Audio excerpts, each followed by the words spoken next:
Welcome back to the Get Set podcast, an old girls entertainment production where neoteric meets nostalgia. We are a podcast demystifying the idea of an overnight success while highlighting the array of diverse jobs within the industry, with a focus on women in the TV and film space. Today is your co-host here, myself, Jessica Payne, and Monique Schwaneman, bringing you part 2 of our Oscars week double header. We have the writers, directors, and producers of the short film People Exchanging Saliva, Natalie, Musteata, and Alexandre Singh. People Exchanging Saliva is based in a society where kissing is forbidden. I would die. I hate that. And people pay for things with slaps to the face. Angine, an unhappy woman, becomes fascinated by a playful salesgirl, raising suspicions of a jealous colleague. So welcome. Yes, welcome to the pod. Thank you for having us. Yeah, we're so excited to be chatting with you guys today. Yeah. Hold up. Speaking of projects, Jess and I are crowdfunding for our first feature. That's right, our 1970s period piece about how my mom was denied a line of credit simply for being a woman. And then writing a news-breaking article about it in her local paper before the Equal Credit Opportunity Act passes is coming to be. Yep, and you can visit the link in our show notes or in our Instagram bio of Old Girls Entertainment to see how you can share and get involved and be a part of our Seed and Spark campaign. So please go do that. And now we're back to our normally scheduled programming. That's right. It's a good one. Yeah, let's start at the beginning. In your own words, who are you and where do you call home? I'm Natalie Musteata. And I'm Alexandre. And we're based in New York. In Brooklyn. But we have diverse backgrounds. My family's from Romania, and then they emigrated. Well, they went to France in exile and then came eventually to the U.S. And Alex? I'm half French, half Indian. I was born in France. I grew up in Manchester in the UK, but I've lived for over 20 years in Brooklyn. This is our first film that we've co-written, co-directed. We come from the visual arts. I was originally, or am, a professor of art history, and Alex is a visual artist. Mm-hmm. I've been making work since, nearly 20 years now as a visual artist. I think, like everybody, I grew up loving film, wanting and dreaming to make films, but having no idea how to do that, not knowing anyone in the industry, and developing an art practice that was very much based around storytelling.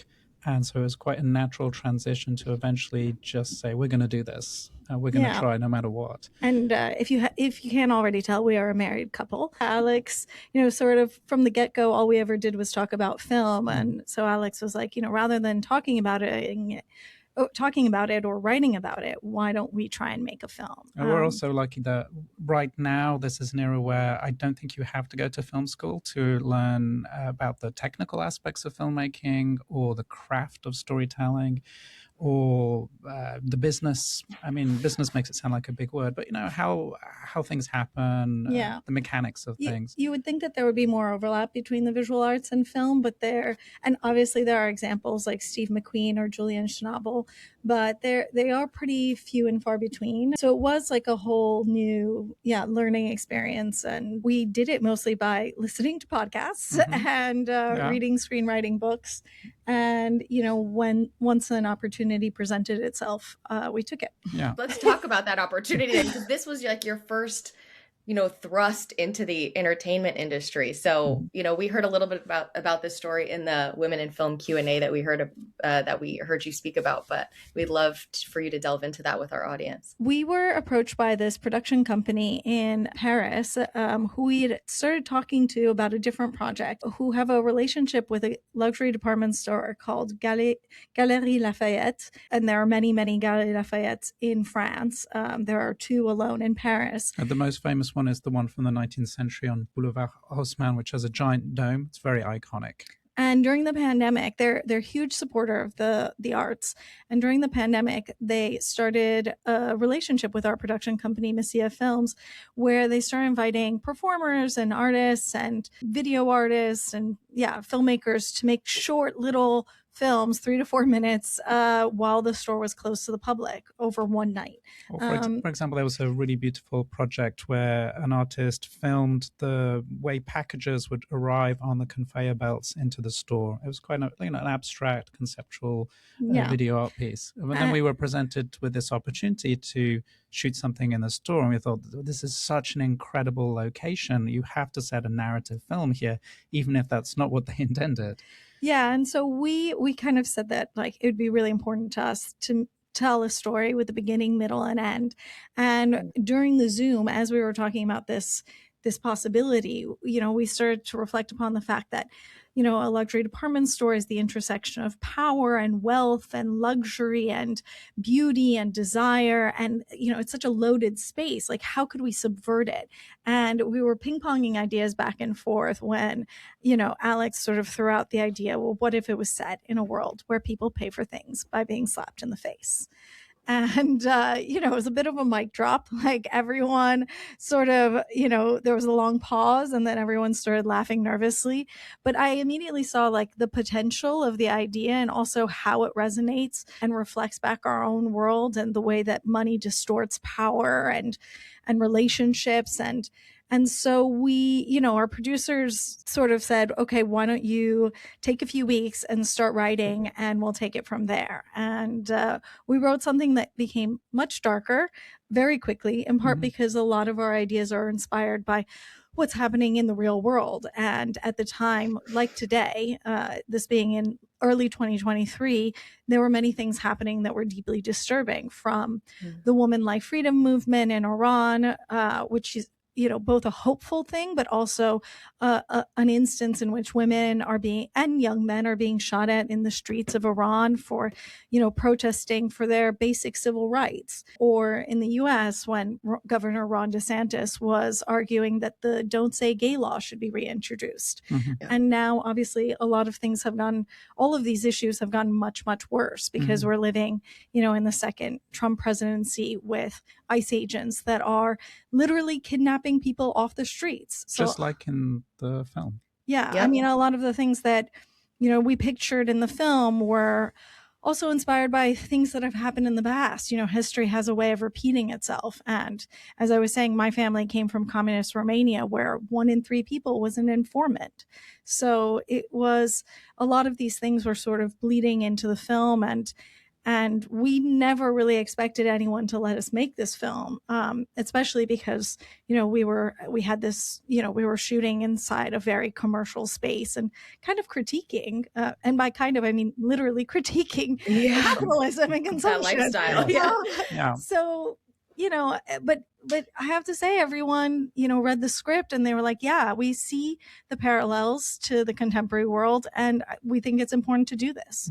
It's sort of like, it was a domino effect. Everything just, fell into place. And your lead actress has a past that made her really connect to your script as well. How did the casting process go, and then you ultimately land on the cast that you landed on? I think as we were conceiving of who could play these characters, we immediately decided that it would be really wonderful as fans of Iranian cinema to cast an Iranian actress. And we had recently seen Zara Mir in Holy Spider, and it made so much sense to us. The film has, and we were talking about the film having this political tone to it, but actually I think as it's very much a metaphor, it's an allegory, you have to kind of look for it, and we thought this would be a very nice way to build a sort of a foundation to, in that casting choice, evoke these other places without having to necessarily be so didactic about it. And if people make the connection, then wonderful, and if they don't, then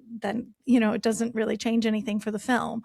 But we actually didn't know Zar's life story when we started thinking about her, but we started reading about her once we approached her, and we didn't realize that, well, we knew that she was living in France in exile, but we didn't realize the sort of parallels between our story and her real life story, which is that there was an intimate tape of hers that was released to the public.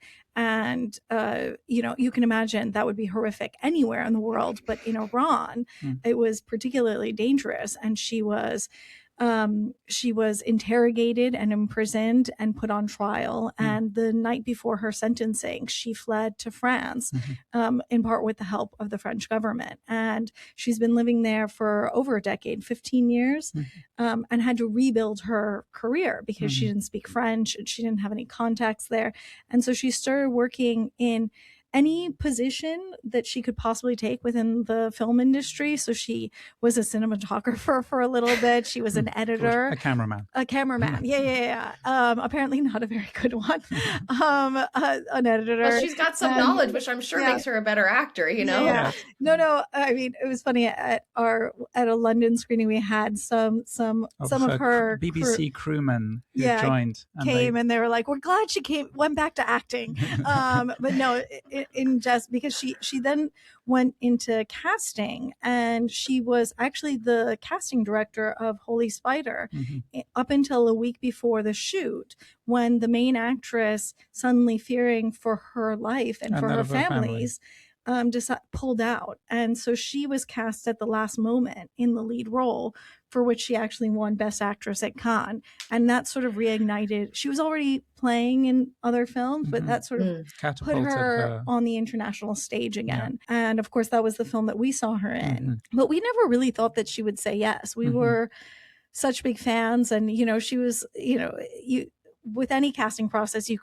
go out to your number one person and write them a really personal letter, why you would like them to play in your film. And then, when you don't hear back from them, maybe in 3 to 4 months, you go on to someone else. But in this situation, she came back to us really quickly, and she actually has a love of surreal cinema, which we didn't know about. And she was so hungry to play, a different type of character.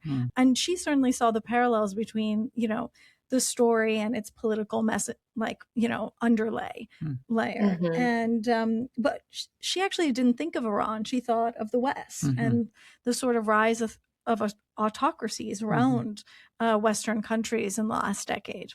Is there, throughout this production, was there, since everything was kind of a first for you, was there a most difficult moment or something that was, you really had to delve into research wise, or call upon, how do you even call upon favors when you're from that visual arts world, and then you have to make all these new contacts as well? How did those growing pains go for you? I would say that it was both a plus and a minus, because the fact that we were coming from a different industry was tricky because we had no contacts. On the other hand, because we've had some success within our industry and because we're different, I think that made us attractive to some people. And so, it's not as if we were coming from I don't know, something completely unrelated. I wasn't a mathematician. Right. You're not accountants coming in trying to make a film. Yeah. So I think that there was a little bit of sexiness around that. Interesting word. I don't know.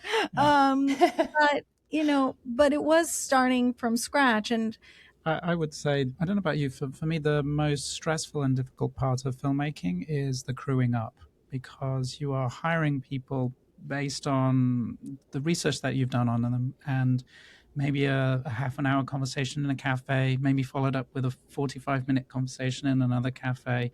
And these are collaborators whom you will have a very intimate relationship over years to come. And there's a lot of there's a lot of pressure on the relationship. You're building a family, a gigantic family that needs to work in perfect unison. That's not the same in visual art. In visual art, a curator will approach. You don't necessarily have the choice as to which technicians you'll work with, and there's certainly not that time pressure, and there's not as many people. If you think about the heads of department on a film, you're talking about at least 8, 9, 10 people that you'll hire directly. Then in your principal cast, 5, 6 people that you'll choose directly, plus a whole cast of extras. And every extra is important. An extra can really throw things off if they're not the right person. And you had a lot. It seemed like you had a lot while we were watching it, a lot of extras that were part of your we did. They did do a lot of walking, like in soap operas, they would walk in the background and turn around and walk back the same way. Yeah. I don't know. We didn't have as many as you'd think we did. And some of those people were on our crew. They were just, because we were shooting in the middle of the night. This department store open 7 days a week. 10 to 12 people on an average night. Yeah. And then on it seems like way more, oh definitely. no, You it's really, it's an empty Yeah. store, It's and trickery. you just put someone in the exact right position and have them cross swipe frame at the Yeah, right time. that's the brilliance of the third And then AD. I think on the night that we shot the incident, I think that was the time we had the most extras, and that was but like what, 20? maybe 20, if Yeah. that. Yeah. Yeah. But no, I mean, the challenge is always to make it look bigger Yes. than it is. There's a funny thing about the French system. The French have a system called les intermittents du spectacle, which means intermittent workers who work in spectacles. So that can be film, it can be plays, and they are given a fairly decent unemployment schedule when they're between jobs, but they have to perform a certain amount of hours that are regulated, but it doesn't matter what it is. So you could be a cinematographer or a lead actor, and you need to get your hours in, but you haven't received a job as a cinematographer or a lead actor. So you decide to go be an extra in a short film that's happening during the middle of the night at the Galerie Lafayette. So the extras are often quite interesting, quite accomplished people who are there because they need to get their hours in. Yeah, famously, I think that Guillaume, who plays Godard in Nouvelle Vague in Richard Linklater's film, he was an extra and somehow ended up getting pulled out of that and into the lead role. Wow. Oh, yeah.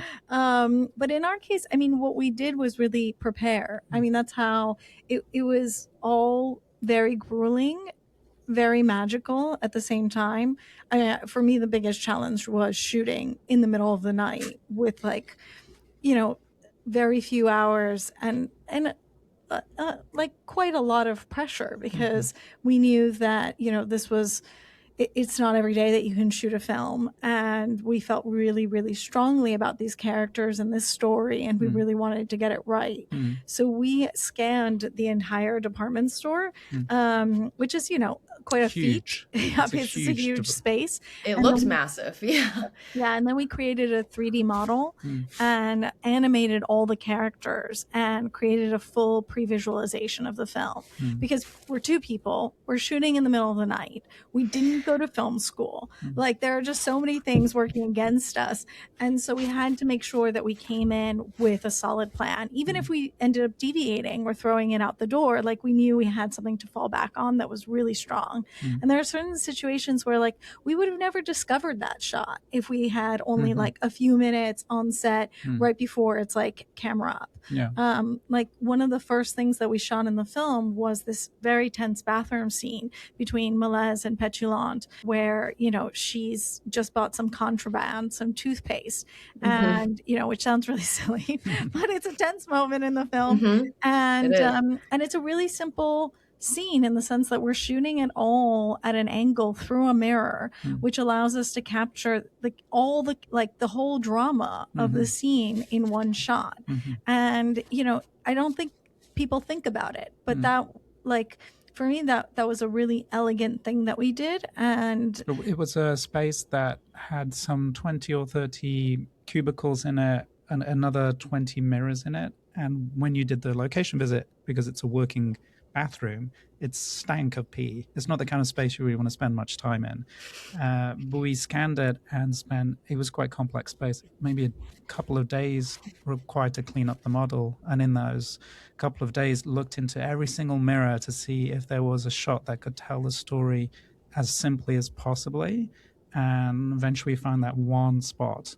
And then it was a bit of a miracle. I remember when we walked on set and Alexandre said, "Oh no, it doesn't work, the mirror shot." And suddenly we were like, "Oh, our preparation is not working." Yeah. And then we realized that the camera needed to be much closer to the mirror for the angle. And then she put it in position and it was exactly the same, right? So physics is physics. It's nice that you were able to access that space, while it was open, to kind of do some research. But how much time did you have, once you were in production, once you were shooting? It was overnight. How many days or nights? We shot over 7 nights. Wow. So meaning that we came in, like, the store I think closes at 9 or 10 p.m. Really long hours, which is generous for France. So we would come in, we would rush in at 10 p.m.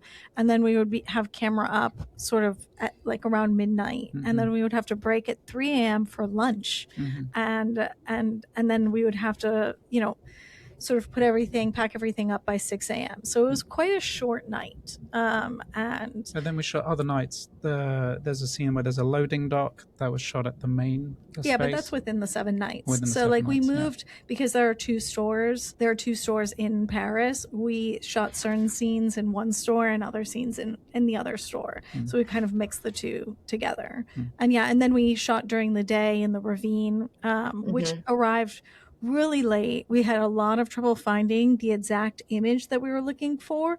In the end, we did find it, but this is like a stone quarry that is, a working stone quarry. So it's open all the time. They had done a few film shoots there in the past, and I think had a bad, I don't know, experience. No? Well, anyways, it took us a long time to negotiate with them, and we only had the okay like 2 days beforehand. They had done a photo shoot for a fashion brand, and so they had gotten used to a certain level of remuneration because fashion budgets are much higher than film budgets. That was the sticking point. Oh yeah, I think it was something like for Romoa. The money. I think it was for Romoa. Yeah. And so they had a different expectation of what we should pay them. Yeah, and then we had started shooting because we shot the ravine on the last day. So we're shooting in the store this whole time, and we don't have the ravine yet. I hear that this is common. It's like this sort of war stories of film production. And they're the best stories. Yeah, it certainly made we want the drama. Yeah, there was a lot of drama, but it was also magical and everything.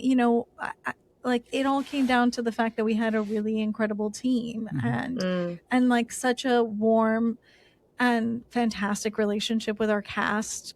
You had asked earlier about the cast, and we only spoke about Czar, but Luana sort of found our script and came to us, and we already knew her from Portrait of a Lady on Fire and some other roles, and then we met and we loved her. And the thing was, Luana and Czar never met before the first night of shooting because they were each busy on their own projects.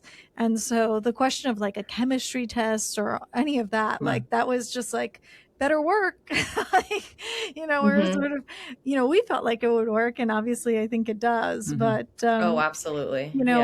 Like we were just like a tiny scrappy team with this incredible access to this otherwise hard to get location. But everything was happening sort of very quickly, and we were just going with the flow.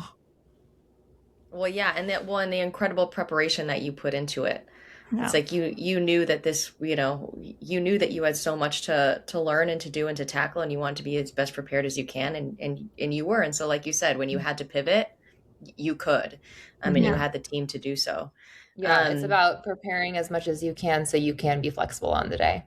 Exactly. Yeah. And there are a lot of things that are in the film that weren't even there in the script that we ended up slotting in. Like a lot of the outdoor scenes are captured actually on a second camera that is like Alex's. It's just a tiny handheld camera, and we would take one of our actresses and we would get on the subway while like the team was doing a company move.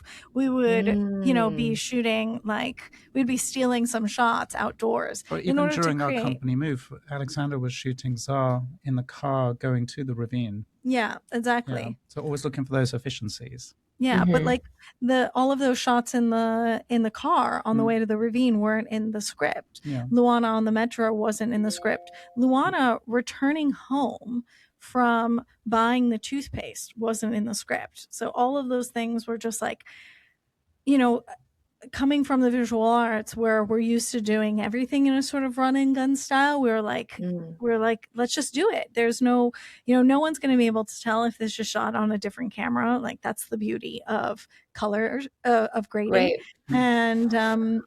And we sort of embraced, this sort of DIY style that we're accustomed to. I was going to ask about the fact that you used the black and white noir type of filming. What was the reason behind that? Was it because like that way you could not worry about color and you could use the background in the red dress like over and over and it not be obvious? There were, as so often in film, there were conceptual reasons and practical reasons that kind of wove into one another. I think very early on had thought that it would be nice to shoot in black and white because we're big fans of Wim Wenders' film Wings of Desire, and we really love that iconic location of the library. And there is a space that we had looked at in reality in color, and it became so clear to us that the space was so much more geometric and rigid and austere in black and white than it was in color. And so as we were looking at the store, we immediately thought, this is a space that if we made it black and white, it would give it a slight otherness to it, which would help the fable-like qualities of the story, as well as reducing all the visual noise. And as Natalie pointed out, whereas just a short film crew scurrying around this gigantic space, we cannot really light it. We can't control it in terms of lighting. We cannot control it in terms of its color palette. So this reduced down all of that visual complexity to the simple geometric lines of the story and the actresses' faces, because when you have them in these black outfits, their faces start to become very luminous and really stand out. And yeah, we also often talk about black and white as being sort of like an X-ray. It reduces, as Alex was saying, the visual noise. It accentuates lines. So there's this effect in the film of like boxes upon boxes upon boxes, whether it's like the sort of geometry of the store, which was originally in the 1930s built as a bank, obviously has gone through many redesigns since then, but the sort of bones of the structure come out more. And we were thinking in particular of like not a film in black and white, but a film where the geometry and the structure is really evident, which is The Conformist, and sort of like the relationship between like, I don't know, this sort of imposing architecture and these small characters. And then, obviously like the boxes in the ravine, the boxes that are in the black and white dress.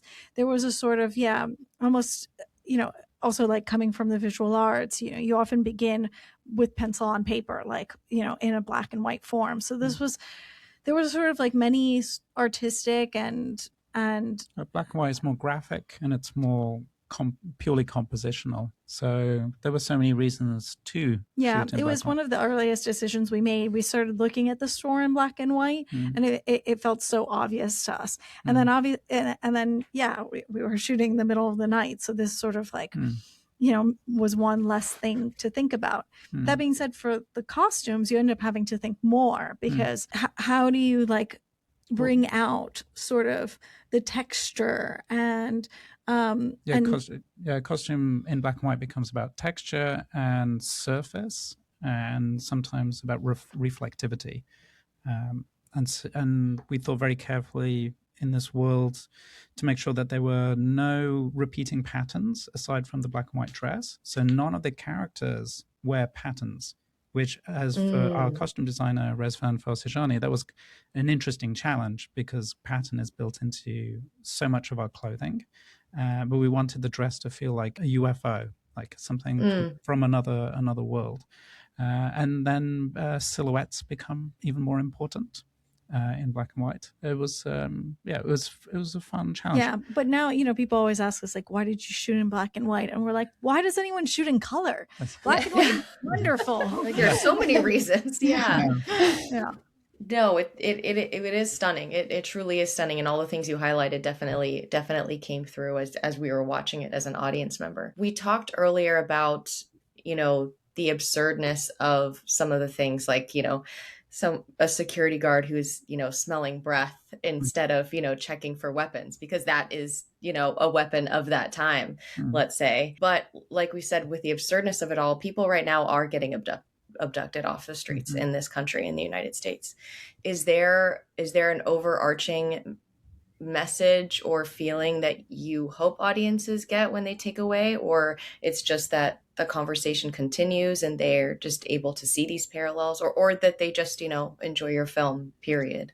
Well, I think Natalie's often talked about how the story is told from the perspective of three characters, three women from three different generations. And I think the way that they react to these circumstances is the thematic question that we are interested in exploring. I don't think a film ever has a message, or I don't know. I have a message. I mean, like, not to boil things down too in too simple terms, but I think that the film is about the absurdity of repression. And for me, even though our film is sad, I think the film demonstrates that love is not repressible, and that at the end, human beings are always going to gravitate towards, intimacy and love, and that, as Bad Bunny said, love is great. Love is stronger than fear. Hate. Thank you. Love is stronger than hate. So, I do think that the film, it sort of has a message at its core, but it's, within it, there are many other things, mostly about, sort of the fact that we're living in really like ridiculous times, and that the ridiculous and the horrific have sort of merged in a way that seems really crazy these days. I think that said, the film explores it through these three characters, and a certainly petulant character, the antagonist, and Angine are complicit in what is happening, but I don't think the film judges them for that, or at least I hope we understand why they are that way. And even Malaise, whose playful actions are disruptive and some might say heroic, there's also a sadness to that, because it's, whilst young people are so much the agents of change in these kind of situations, they always often bear the brunt of the violence itself. Yeah, but that can happen in any generation. And I mean, I think of Renee Good, whose last few words were, "I'm not mad at you." Dude, I'm not mad at you. Like she was coming from a position of love. Or the fact that all of these protesters in Minneapolis, were singing and chanting to ICE agents and saying, "It's not too late to change your mind." Like that is about the goodness of humanity. I do think that, it can take a very long time, and humanity is very good at adapting to horrific things, but overall, like we always fight back. It is impossible in the long run to suppress a people. Well said. Chills through that whole thing. There's so much going on, and it's horrific. And thank you. Thank you for that. I echo all the sentiments that you've said. Yeah. Let's pivot to the Oscars of it all. You're nominated for an Oscar. Yeah, celebrate it all. Honestly, my goodness, has not sunk in. I think, it's so surreal that, that there are moments where you're experiencing the whole roller coaster of it, like, at the Oscars luncheon, which was a couple of weeks ago. You do get an email from the Academy, and it says, "Congratulations on your nomination," in the subject line, but it really looks like spam. It really looks like spam. Yeah, because it's not like the sender is just like Oscar or something like that. It's like, is this someone messing with me, or what? Or is this real? Really how do I authenticate this? But no, I mean, it's so wonderful. I think that like the reality of it all will probably only hit us in retrospect, or maybe when we're there. Yeah, because it's all happening so fast, and there's sort of always something else that needs happen, and it's an abstraction. Yeah, especially like we're not like a major studio, so like the people preparing our social media posts, or like constructing our advertisements, or organizing our screenings. Like, of course we have help with those things, but like a lot of that is us. Yes. Like so it's just like you're not only showing up to the events, you're actually making the events happen, and then inviting everyone to them, and then making sure that it was recorded, and then making sure that it gets edited, and so on and so forth. I mean, we do have an incredible team, but we are a scrappy little team in an industry that's made up of like giant monoliths. And the part that's most rewarding is having the film suddenly be being seen by so many people. It's just started being screen in cinemas. Started on Friday this weekend with the roadside attractions. They play all of the Oscar shorts, Right. and we knew that was happening, but I think we hadn't quite realized I how haven't many had people. time to look at our letterbox, but Alex follows it quite closely, and he'll like every morning, like he'll wake up and he'll be like, "Oh, we got this new review," and he'll start reading it to me. So it is so wonderful to be sharing the film with such a wide audience, because Especially obviously, since when you write a film, you're writing something at home on your couch that moves you and that you're thinking about and that troubles you. I remember, when we wrote the end of the film. Do you remember? yeah. When Well, if you don't say it. Don't say the end of the film. Someone might discover our film through the Do you podcast. think someone's going to watch this podcast and then watch the film? It's possible. It's possible. Alex has a tendency to take away the ending of our film in every interview, and I'm like, stop doing that. Well, the ending is sad. And when we wrote it, we were very moved and saddened writing it, and that it has been watched by people who have felt some of the same emotions and also different emotions is the most rewarding part, and kind of the only real reason to make films. The lovely part about being nominated is that hopefully we get to tell more stories, and those stories will connect with people, because that's what it's all about. Yeah, Love it's it. so Yeah. inspirational. You're true like indie filmmakers from the ground up, and it's incredible that you've landed at the Oscars from this so whole let's experience. take it back a little bit in terms of with the film festival experience. Like during all that, everywhere that it played, when was it that you started thinking about Oscars, or the word Oscars started coming into your mind? Well, It was quite early. Okay, everything goes in waves. So Right. we made this film, and we made it, pretty naively, not knowing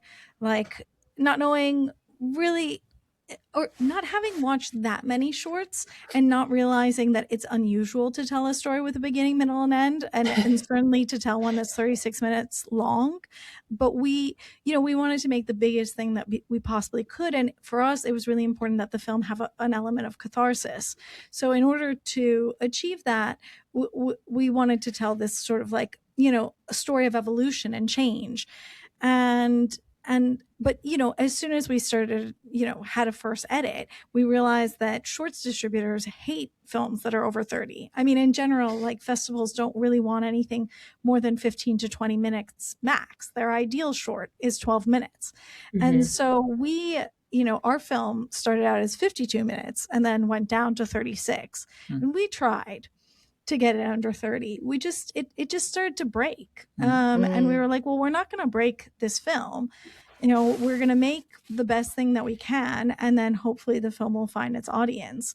And thank God that, that it did, and that we stuck to our guns, because, well, we did have trouble getting a shorts distributor. And while we did get rejected from a couple of film festivals, we, ended up premiering at Telluride, which was a dream. It was our first film festival ever, which is that we had attended. So aside from the New York Film Festival, which we attend, which is our hometown festival. And which we attend as spectators, not as participants.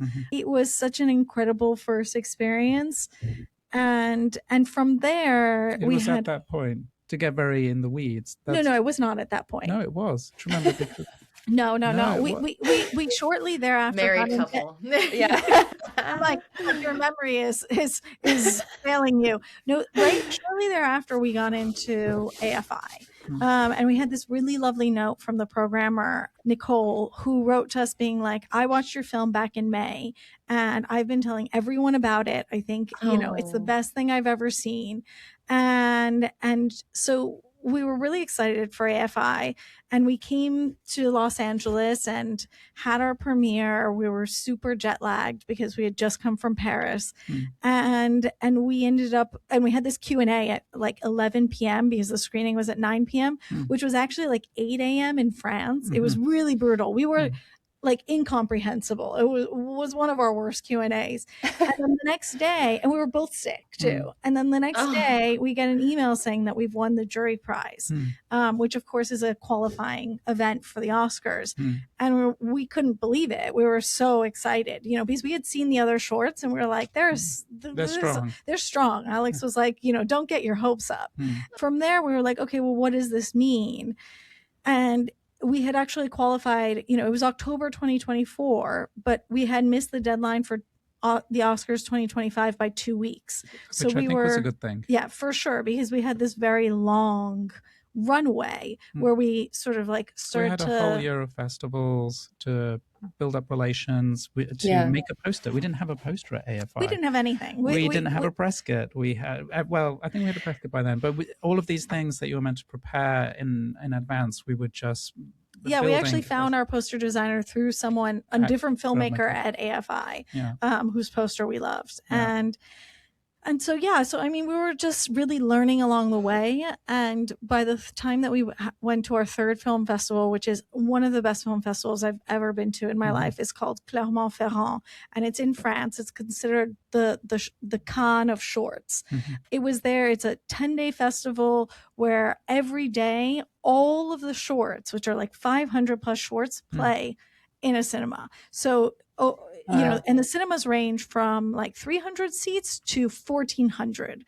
And and every single screening is sold out, every single one, because the festival is so renowned and has such a devoted public. So our year there were 173,000 people that came, and it didn't matter if the screening was, you know, at a popular time like a Saturday at 8 p.m.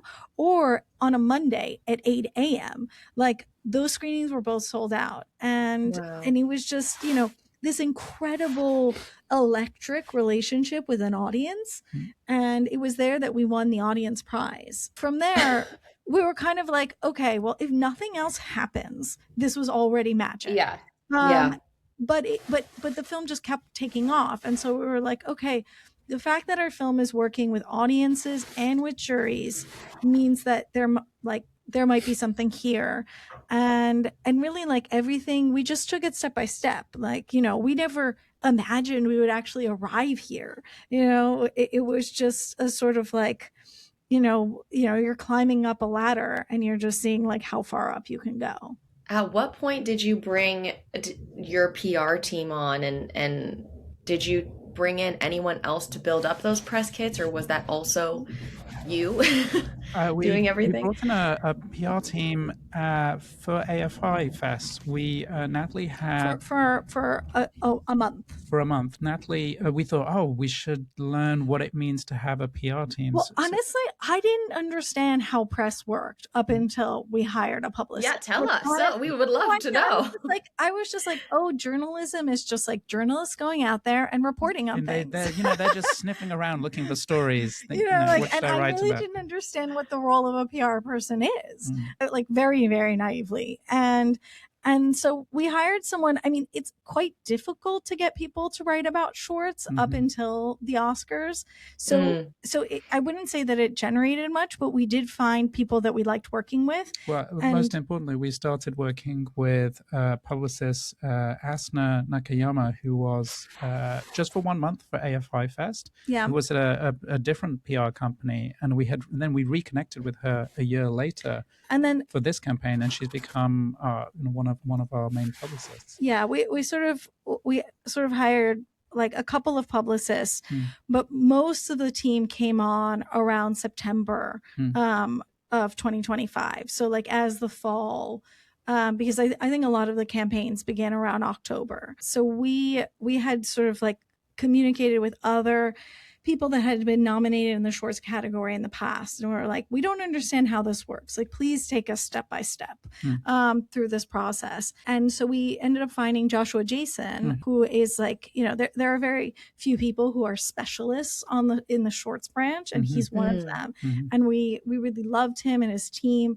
And so and he told us, don't go for this year, wait a year.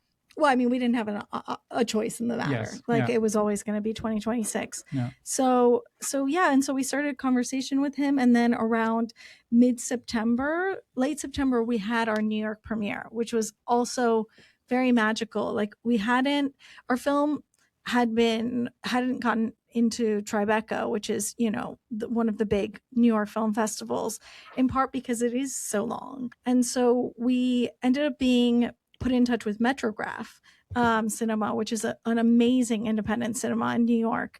And they loved our short so much that they ended up programming a whole series around our main actress, Zara Amir.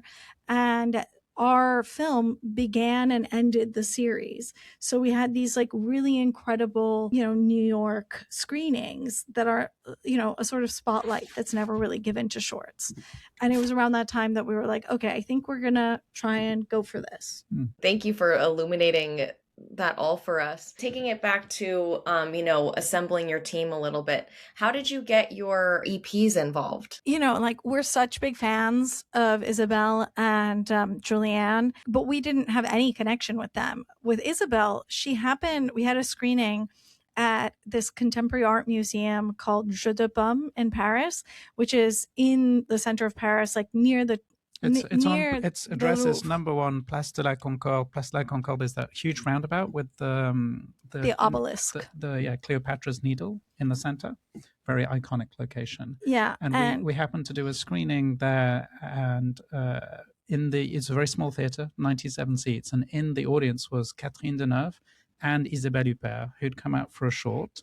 And I mean, we were so excited to meet them both. And Isabel showed up a little early, so we had like a good half an hour to chat with her and to sort of like tell her how important her films have been for us and her iconic roles in Elle and The Piano Teacher were definitely like in part inspiration for some of our characters, in particular Petulante. But we love complex female characters and women that are imperfect, because that is just so much truer to life. So we had this really great chat. And then a few weeks later, we sort of thought, okay, why don't we, now that she's seen the film and we know she liked it and we connected on a personal level, let's just write her a letter and see if she would be willing to come on as EP. And she did. And so that was really magical to have someone of her like artistic sensibility associated with our film. And then with Julianne Moore, similarly, she ended up finding there was a sort of like moment in late October where our trailer came out and people started sort of being like, okay, what is this film? It's like, there's slapping involved and it's in black and white and it's French and it's mysterious and who are these people? And she ended up seeing it.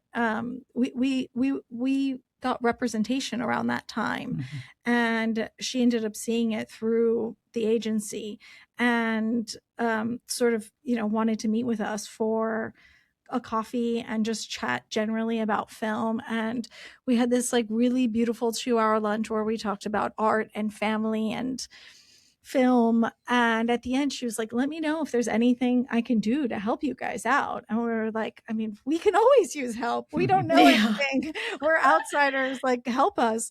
And so that's how that came to be. But both, sort of fortuitously, they weren't, they came about organically. Like we, of course, there are sort of like strategic reasons to have EPs because it's a sort of stamp of approval on a project, but it has to be right. And in this, the right person. Yeah. And, with Julianne, her films with Todd Haynes were huge inspirations for us. And, it's nothing we could have planned. It was sort of by just, putting one foot in front of the other and being very open and speaking to as many people as we could, because since we don't have like a strong background in film, we just didn't know the people. And so in this last year, part of what we've been doing is just, being sort of as outward facing as we can be. Which is like the antithesis of the interiority that you need to write something creative. But we sort of put ourselves out there and made as many, friends as we could. Wow. Well, we talked a lot about, even though this was your first, production and it turned out to be major, you really did the prep work. You clearly write phenomenal letters to get, you clearly have a way with words to get all these people signed on. And Jessica and I are going to be, this month, we're crowdfunding for our first feature for just the development costs. What advice can you give filmmakers embarking on their first major production? I think one of the most important things, and something that, like something that we have sort of by accident because we don't come from the film industry, is that we didn't sort of know the rules, which I think was to our benefit. And as a result, like none of our ideas were dulled, or, like the sharpness of some of our propositions weren't shaved off.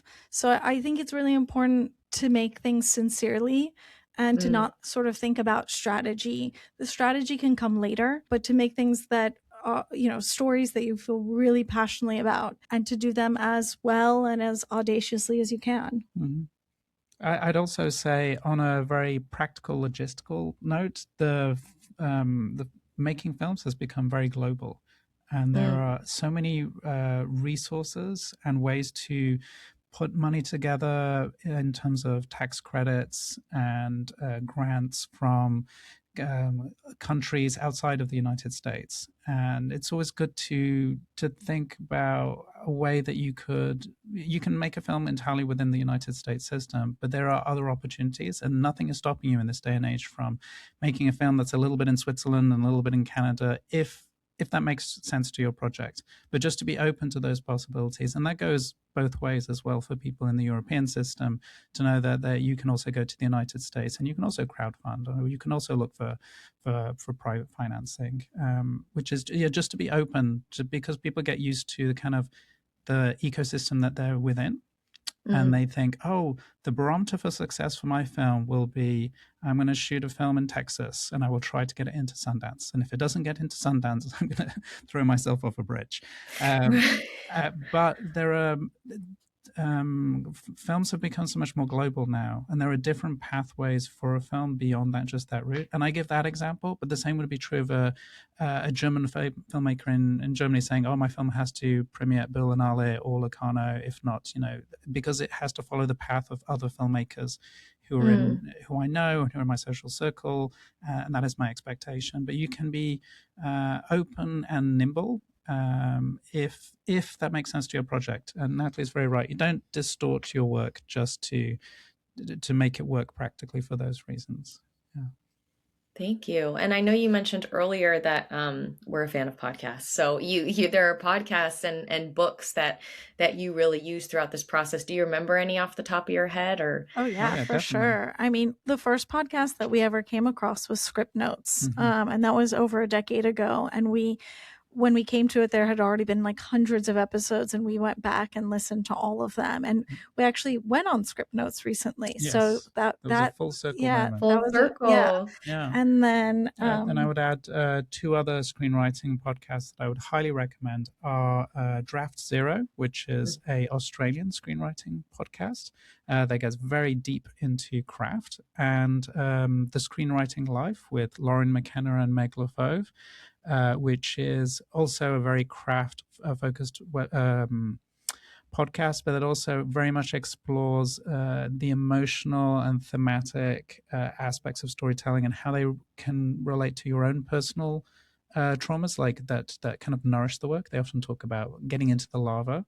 And I was listening a lot to IndieWire's, all of their podcasts, whether it's the Toolkit or the main podcast, which used to be Ann Thompson and Eric Kahn, and then, I mean, so many others. Now your podcast as well.